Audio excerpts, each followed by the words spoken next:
పశ్చిమాసియాలో యుద్ధం ప్రారంభమై నెల దాటింది. తొలి రోజుల్లో ఇరాన్ను అమెరికా చాలా తేలిగ్గా తీసుకుంది. కొన్ని రోజుల్లోనే ఇరాన్ తోకముడుస్తుందని అమెరికా అధ్యక్షుడు ట్రంప్ భావించారు. అయితే అలా జరగలేదు. కొత్త వ్యూహాలతో ఇరాన్ యుద్ధరంగంలో పోరాడుతోంది.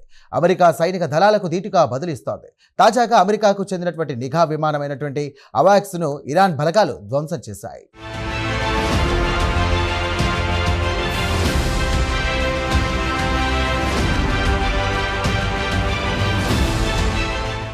నెల రోజులుగా అగ్రరాజ్యమైన అమెరికాతో ఇరాన్ హోరాహోరీగా పోరాడుతోంది. ఫిబ్రవరి 28న యుద్ధం ప్రారంభమైన సంగతి తెలిసిందే. యుద్ధం ప్రారంభమైన తొలి రోజుల్లో ఇరాన్ను అమెరికా చాలా తేలిగ్గా తీసుకుంది. కొన్ని రోజుల్లోనే ఇరాన్ తోకముడుస్తుందని అమెరికా అధ్యక్షుడు ట్రంప్ భావించారు.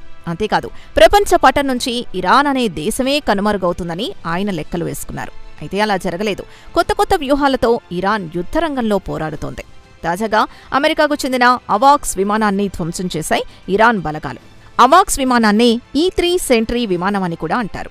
అవాక్స్ విమానం మౌలికంగా ఒక నిఘా విమానం. యుద్ధరంగంలో భద్రతా దళాలకు అవాక్స్ విమానం ఎంతగానో ఉపయోగపడుతోంది. సౌదీ అరేబియాలోని ప్రిన్స్ సుల్తాన్ ఎయిర్ బేస్లో అవాక్స్ విమానాన్ని ఇరాన్ ధ్వంసం చేసింది. దీంతో అమెరికా సైనిక దళాలకు ఫ్యూజ్లు ఎగిరిపోయాయి. యుద్ధరంగంలో అవాక్స్ విమానానికి ఒక ప్రత్యేకత ఉంది. బోయింగ్ 707 విమానంలో మార్పులు చేసి ఈ అవాక్స్ విమానాన్ని రూపొందించారు. అంతిమంగా గగనతలంలో ఒక కమాండ్ సెంటర్ లాగా అవాక్స్ విమానాన్ని తయారు చేశారు. ఇది శత్రుదేశాల డ్రోన్లు, క్షిపణులు, యుద్ధ విమానాలు, ట్యాంకర్ల కదలికల్ని అప్పటికప్పుడు పసిగడుతుంది. అంతేకాదు, సదరు డ్రోన్లు, క్షిపణుల్ని అప్పటికప్పుడు కూల్చేస్తుంది. ఒక్క మాటలో చెప్పాలంటే భద్రతా దళాలకు కళ్ళు, చెవులులాగా సదరు అవాక్స్ విమానం పనిచేస్తుంది. అంతేకాదు, 250 మైళ్ల పరిధిలో గగనతలంలో ఏం జరిగినా వెంటనే పసిగట్టేస్తుంది.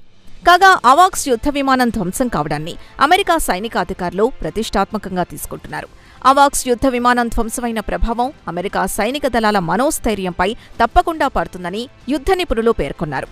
అంతేకాదు, గల్ఫ్ ప్రాంతంలో అమెరికా సైనిక దళాల కొనసాగింపుపై అనేక ప్రశ్నలు ఉత్పన్నమవుతున్నాయని అంటున్నారు. ఇదిలా ఉంటే సౌదీ అరేబియాలో ప్రిన్స్ సుల్తాన్ ఎయిర్ బేస్ అమెరికాకు కీలకంగా మారింది. ప్రధానంగా గల్ఫ్ ప్రాంతంలో గగనతల ఆపరేషన్లకు ఈ ఎయిర్ బేస్ పైనే అమెరికా ఆధారపడుతోంది. ఇరాన్ దేశం వైపు వెళ్లే విమానాలకు గాల్లో ఇంధనం నింపడం, ఇంటెలిజెన్స్ సేకరణ, దాడుల సమన్వయం వంటి అనేక అంశాలను ఇక్కడి నుంచి అమెరికా దళాలు కోఆపరేట్ చేసుకుంటాయి.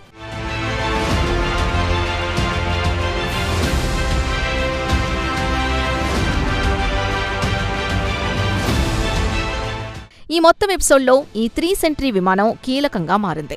కాగా యుద్ధం ప్రారంభమైన తర్వాత ఇరాన్ కూడా ధీటుగా బదులిస్తోంది. అమెరికా స్థావరాలే లక్ష్యంగా ఇరాన్ చేసిన దాడుల ఫలితంగా ఇప్పటివరకు దాదాపు 400 మంది సైనికులు గాయపడినట్లు అమెరికా సెంట్రల్ కమాండ్ వెల్లడించింది. ఇదిలా ఉంటే అమెరికా దళాలపై ఇటీవల ఇరాన్ దాడులు తీవ్రతరం చేసింది. దీంతో ఇరాన్ దాడుల్ని ఎదుర్కోవడం అమెరికాకు సాధ్యం కావడం లేదు. ఫలితంగా అమెరికా తాజాగా 3500 మంది మెరైన్లను పశ్చిమాసియా వైపు మళ్లించింది. దీంతో ఇక్కడి నుంచి అమెరికా భూతల దాడులు ఎలా ప్రారంభిస్తుందనేది $1 మిలియన్ ప్రశ్నగా మారింది. ఇదిలా ఉంటే ఈ ఏడాది జనవరిలో ఇరాన్ కరెన్సీ అయిన రియాల్ దారుణంగా పడిపోయింది. ఇరాన్ చరిత్రలో రియాల్ ఈ స్థాయిలో పడిపోవడం ఇదే తొలిసారి. దీంతో ఇరాన్ ఆర్థికంగా పతనమైంది. సామాన్యులు బతకలేని పరిస్థితులు నెలకొన్నాయి. దీన్ని ఎవరూ కాదనలేరు. ఈ నేపథ్యంలో ఇరాన్ ప్రజలు వీధుల్లోకొచ్చారు. ఇరాన్ ప్రభుత్వానికి వ్యతిరేకంగా పెద్ద ఎత్తున ప్రదర్శనలు చేశారు. అయితే మౌలికంగా ఇదంతా ఇరాన్ అంతరంగిక వ్యవహారం.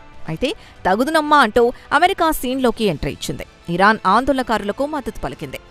ఇరాన్ ఆర్థికంగా దెబ్బతిన్న మాట వాస్తవమే. ఇలాంటి ఘటనలు ప్రపంచంలో ఏ మూల జరిగినా అక్కడి ప్రజలు ఆయా ప్రభుత్వాలకు వ్యతిరేకంగా ఆందోళనలు చేయడం సాధారణ విషయం.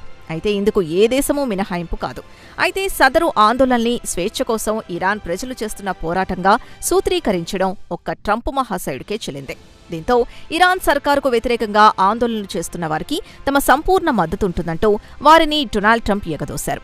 ఒక సార్వభౌమాధికార దేశం అంతరంగిక వ్యవహారాల్లో జోక్యం చేసుకోవడానికి ఇంతకంటే మరో ఉదాహరణ అక్కర్లేదు.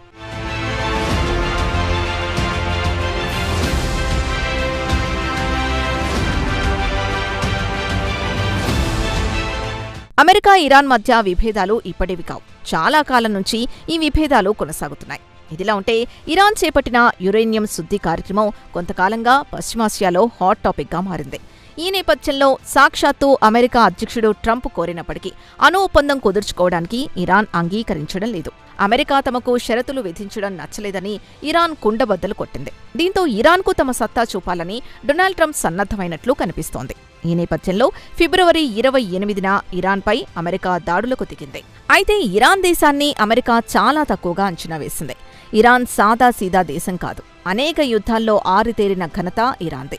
అంతేకాదు, ఇరాన్ దగ్గర ఒకటికి మించి అణ్వాయుధాలు ఉన్నాయన్నది ప్రపంచ దేశాల అనుమానం. ఇదే విషయంపై అమెరికాకు కూడా అనుమానాలు లేకపోలేదు. అయితే తన దగ్గర అణ్వాయుధాలు లేవన్నది ఇరాన్ వాదన.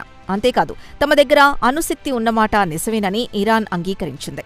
అయితే తమ అణుశక్తిని కేవలం శాంతియుత ప్రయోజనాలకే ఉపయోగించుకుంటున్నామని ఇరాన్ చెప్పుకుంటోంది. అయితే ఇరాన్ మాటల్ని అమెరికా నమ్మడం లేదు.